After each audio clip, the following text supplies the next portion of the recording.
Bonsoir les amis, nous voici à nouveau ensemble pour continuer notre beau voyage de 40 jours. Nous en sommes donc au jour numéro 33 de ce beau livre qu'est Une vie, une passion, une destinée de Rick Warren, Pourquoi suis-je sur Terre. Nous continuons, nous touchons à la fin du voyage, mais il nous reste encore un objectif. Nous en sommes toujours au 4e objectif de Dieu pour notre vie, qui est que vous avez été conçus pour servir Dieu. Et nous en sommes aujourd'hui à ce chapitre 33 qui s'intitule « Comment agissent les vrais serviteurs ?» Voilà, donc on est vraiment dans le vif du sujet. Hier, on a parlé d'employer ce que Dieu nous a donné. Aujourd'hui, c'est comment agissent vraiment les vrais serviteurs de Jésus, parce que je crois que c'est ce que vraiment on désire être. C'est important vraiment d'être un vrai serviteur du Seigneur et pas voilà une copie ou quelque chose d'autre. Nous voulons vraiment être un bon et fidèle serviteur du Seigneur. Donc, comment agissent ces serviteurs? Comment agissent les vrais serviteurs? Je vous invite à lire avec moi. Quiconque veut être grand parmi vous, qu'il soit votre serviteur. Marc chapitre 10, verset 43. Vous les reconnaîtrez à leurs fruits. Matthieu chapitre 7, verset 16. Nous servons Dieu en servant les autres. Le monde définit la grandeur en termes de pouvoir, de possession, de prestige et de position. Si vous parvenez à vous faire servir par les autres, vous êtes en bonne voie. Dans notre culture où chacun se sert lui-même et où le mot d'ordre est moi d'abord, se comporter en serviteur n'a pas bonne presse. Toutefois, Jésus évaluait la grandeur en termes de service et non de statut. Selon lui, c'est le nombre de personnes que vous servez qui détermine votre grandeur et non l'inverse. C'est tellement opposé à la conception actuelle que nous éprouvons certaines difficultés à le comprendre et plus encore à le mettre en pratique. Les disciples discutaient entre eux pour savoir lequel était le plus grand. Et 20 siècles plus tard, les dirigeants chrétiens jouent des coudes pour avoir une position en vue et la prééminence dans les églises, les mouvements et les associations chrétiennes. Des milliers de livres ont été écrits sur l'art de diriger, mais peu traitent du service. Tout le monde veut diriger, personne ne souhaite être un serviteur. Nous préférons être des généraux que de simples soldats.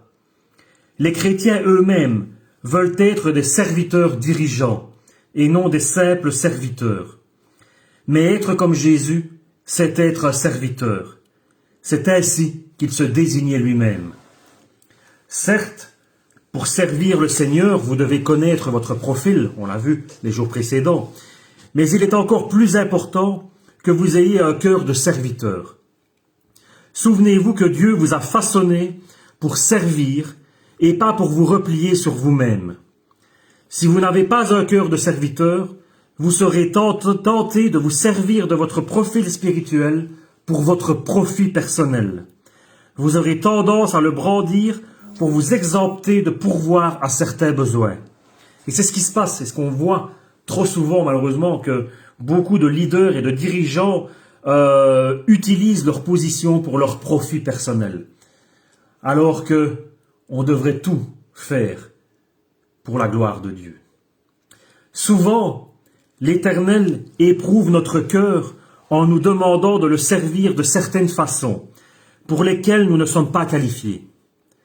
Si vous voyez un homme tomber dans un fossé ou dans une fosse, Dieu s'attend à ce que vous l'aidiez à s'en sortir, et non que vous disiez « Je n'ai ni le don de miséricorde, ni celui de service ». Même si vous n'êtes pas doué pour une certaine tâche, il se peut que vous ayez à l'accomplir si personne de qualifié n'est là pour le faire. Votre premier ministère est celui qui correspond à votre profil, mais le second correspond aux besoins du moment. Votre profil révèle votre ministère, mais votre cœur de serviteur prouve votre maturité. Aucun talent et aucun don particulier n'est requis pour rester après une réunion afin de ramasser les papiers ou d'empiler les chaises. Tout le monde peut être un serviteur, il suffit de le vouloir. Il est possible de servir dans l'Église durant toute sa vie sans jamais être un serviteur, car cela exige une disposition de cœur particulière. Comment savoir si vous avez un cœur de serviteur? Jésus a dit, vous les reconnaîtrez à leurs fruits. Alors, premièrement, les vrais serviteurs se rendent disponibles pour le service. Ils ne remplissent pas leur emploi du temps avec d'autres activités qui risquent de limiter leur disponibilité. Ils veulent être prêts à se précipiter pour servir le Seigneur au moindre appel. Comme un soldat, un serviteur doit toujours être prêt à remplir sa mission. Il n'est pas de soldat qui s'embarrasse des affaires de la vie s'il veut plaire à celui qui l'a enrôlé. Si vous ne servez le Seigneur que lorsque cela vous arrange, vous n'êtes pas un vrai serviteur. Ces derniers font tout ce qu'on attend d'eux, même lorsque cela implique des sacrifices de leur part. Êtes-vous disponible pour Dieu à tout moment? Peut-il bouleverser vos projets sans que vous lui en teniez rigueur? En tant que serviteur, vous n'avez pas à décréter quand ou à quel endroit vous servirez le Maître. Être un serviteur, c'est renoncer au droit d'organiser votre programme et laisser le Seigneur vous interrompre chaque fois qu'il a besoin de vous. Si vous acceptez de vous souvenir au début de chaque journée que vous êtes le serviteur de Dieu, les contretemps vous irriteront beaucoup moins qu'auparavant, car vous souhaiterez avant tout accomplir la volonté divine dans votre vie. Les serviteurs considèrent les interruptions comme des occasions rêvées d'assumer leur ministère et ils se réjouissent dès qu'ils ont l'occasion de servir Dieu. Deuxièmement, les vrais serviteurs sont attentifs aux besoins. Ils guettent les occasions d'aider les autres. Lorsqu'ils discernent un besoin, ils s'ingénient à y pourvoir, comme la Bible nous l'ordonne.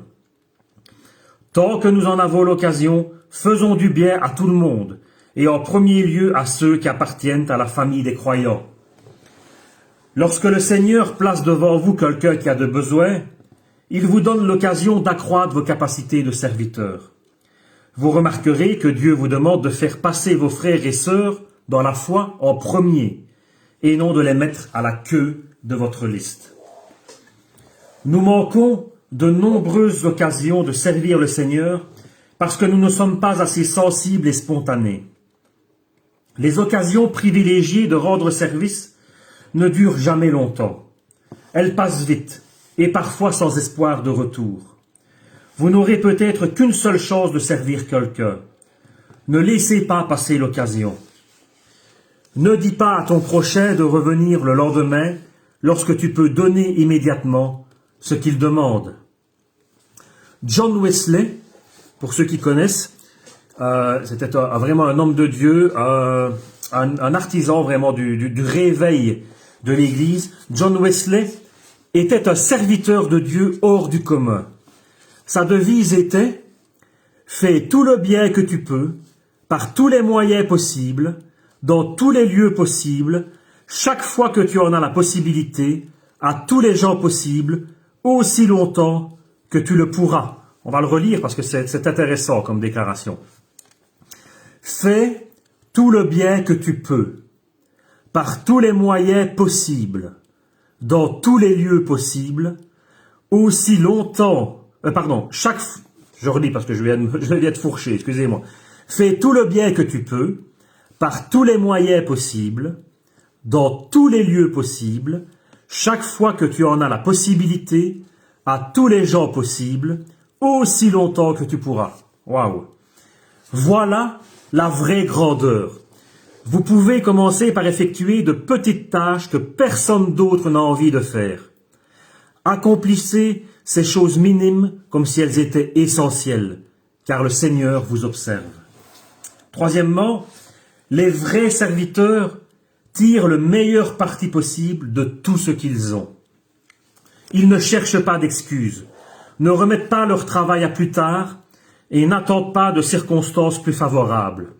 Ils ne disent jamais « un de ces jours » ou « quand ce sera le bon moment ». Ils font tout ce qu'il faut sur le champ.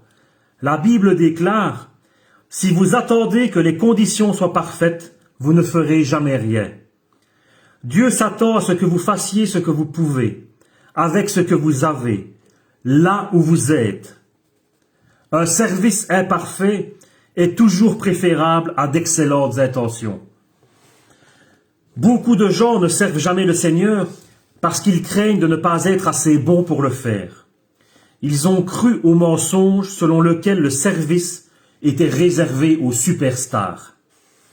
Certaines églises ont entretenu ce mythe en faisant de l'excellence une idole, ce qui a rendu les gens moyennement doués, réticents à s'engager. Vous avez peut-être entendu dire « Si vous ne parvenez pas à le faire de façon excellente, n'essayez même pas ». Mais Jésus n'a jamais dit cela.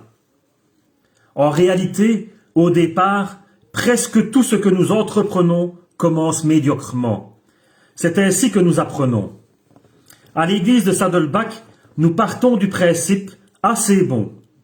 Il n'y a pas besoin que cela soit parfait pour que Dieu s'en serve et le bénisse.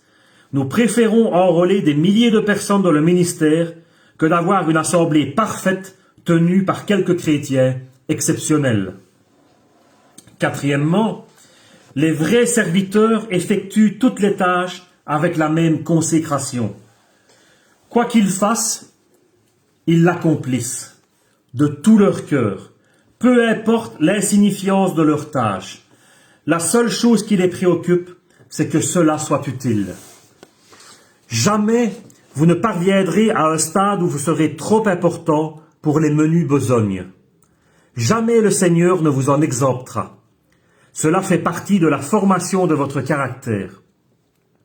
Selon les Écritures, si quelqu'un pense être important alors qu'il n'est rien, il se trompe lui-même. Ce sont les petits services qui nous font croître à la ressemblance de Christ. Et je fais une parenthèse ici. Vous savez, à l'école biblique, alors on apprend plein de choses magnifiques. Ah oui, on apprend beaucoup de sujets, beaucoup de matières par rapport à la Bible. Et on peut vite se prendre la tête. Et c'est pour cela qu'il y a toutes les tâches, les menues besognes, les petites tâches qu'il faut faire au quotidien et qui nous réapprennent l'humilité.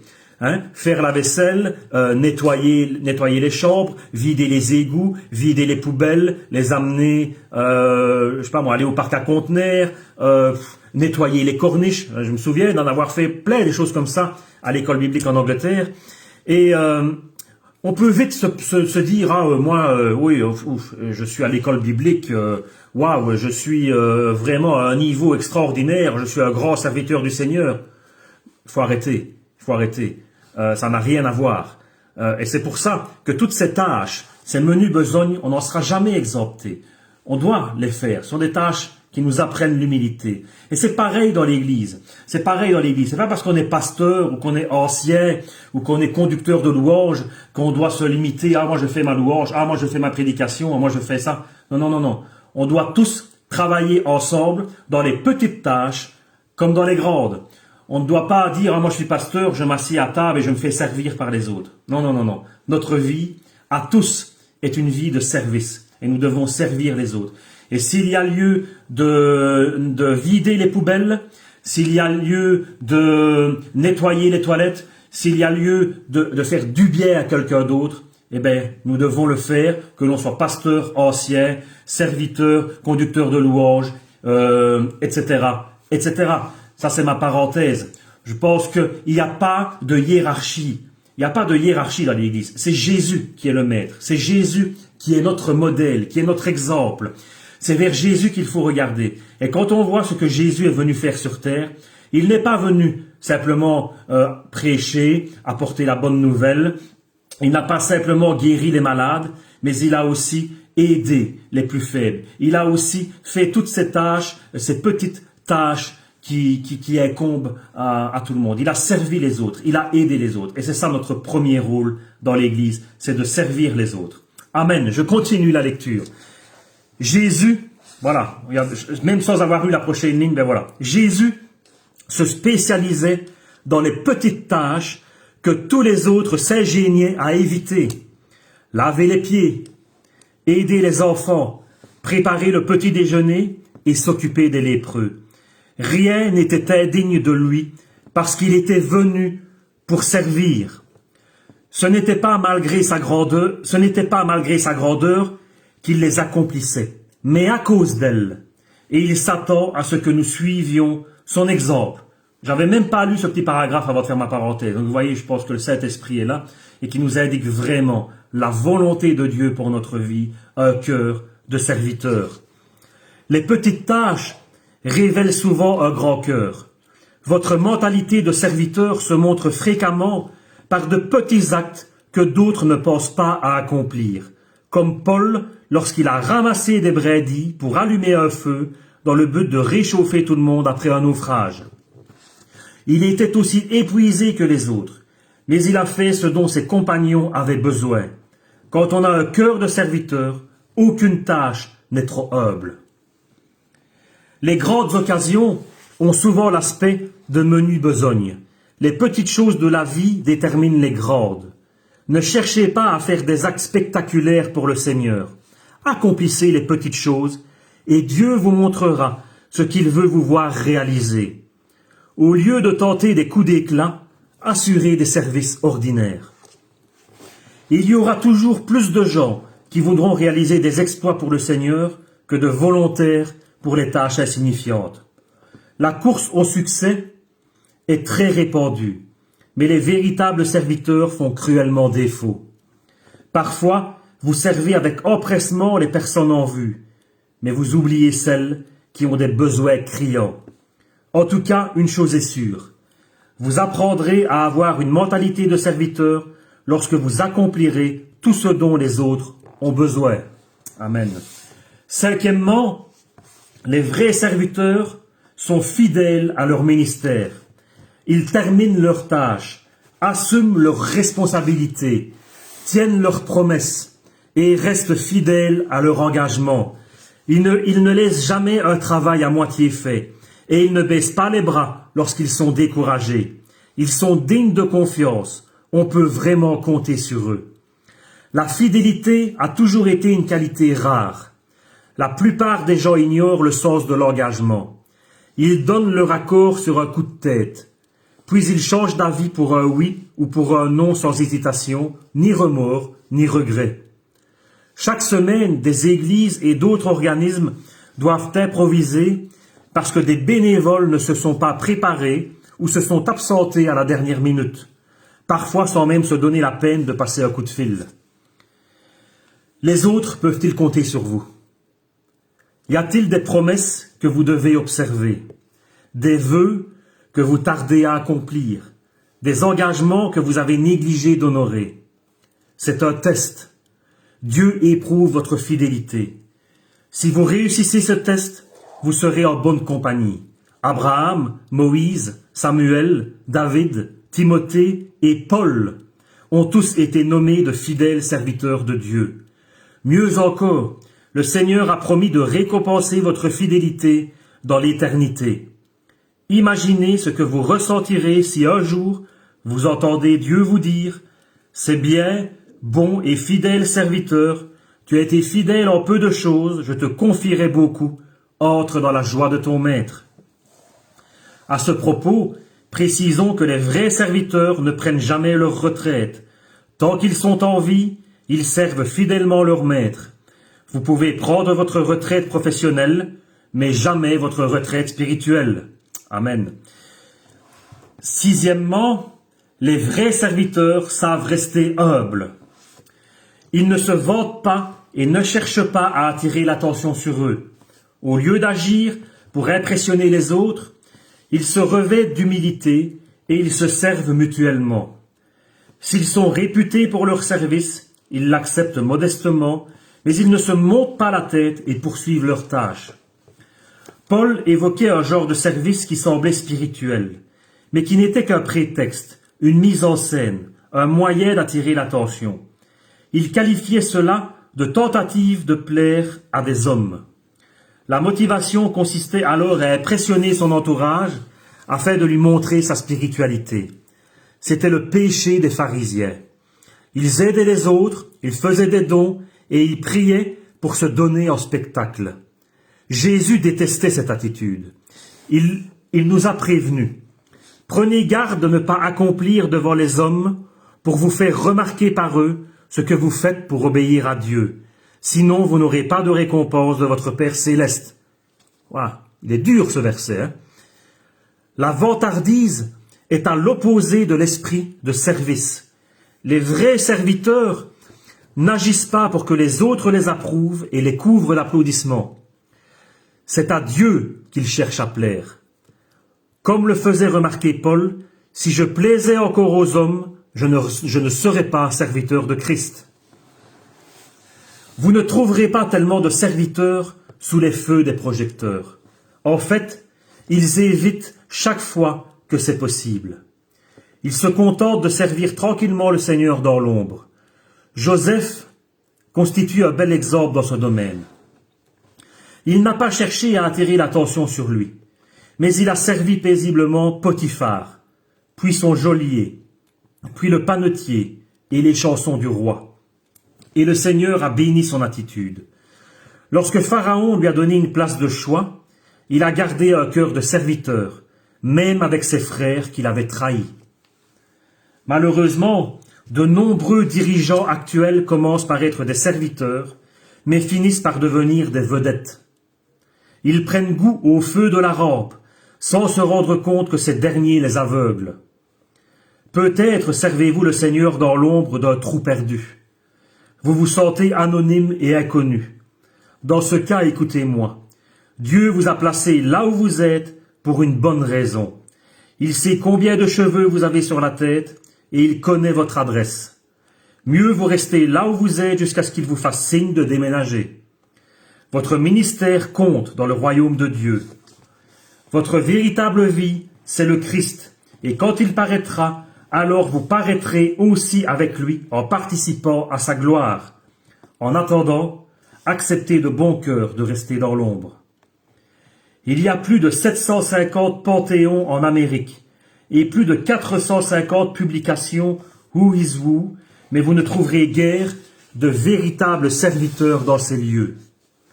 À leurs yeux, la notoriété ne veut rien dire, car ils savent faire la différence entre la gloire des hommes et celle de Dieu. Plusieurs membres visibles de votre corps ne sont pas indispensables à votre survie. Ce sont les organes les mieux cachés qui sont les plus nécessaires. C'est la même chose en ce qui concerne le corps de Christ. Le service le plus essentiel est souvent celui qui ne se voit pas. Au ciel, Dieu récompensera publiquement certains de ses serviteurs les plus obscurs et les moins connus.